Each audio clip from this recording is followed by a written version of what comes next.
So today I'm going to show you how to add a user into your account. So if you have a VA or a partner or anybody that you want to add to help you out with editing or anything like that, here is how. So first we're going to scroll down and go to settings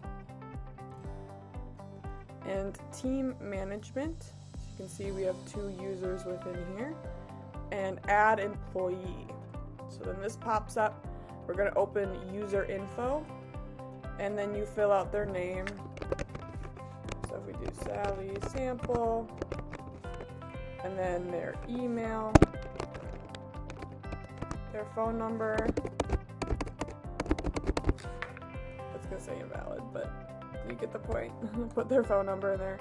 And then you're going to want to give them a password. So it could be any password of your choice. And then if they have a signature, they can put their signature within here. And that's all you need to create them.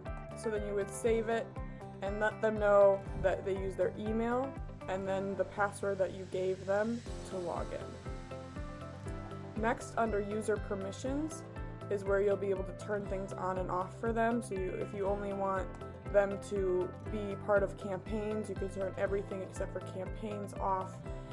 Whatever that you're okay with them having access to, you can adjust these, turn things on and off for them. Then under user role, they could be a user or an admin. The difference between the two is the user sees fewer settings on the settings bar behind here that we see all of these settings under. They will see fewer of those than the admin. The admin will see all of them and have the same functionality as the admin of the account. So whoever is probably watching this is the admin of the account. So there's that. And then call and voicemail settings. If they're a user that is going to text people, you're going to want to go under phone numbers and grab them a phone number and assign a phone number to them. If not, you won't need this. User availability. If they're going to be part of any calendars, you're going to want to set their own availability. And then if they are, again, part of calendars, they're going to want to make sure that their Google Calendar is integrated and that they set their primary calendar under this user calendar configuration bar. These 3 are usually things that they can do as well as their signature, but you could always help out on that part. Then you would hit save.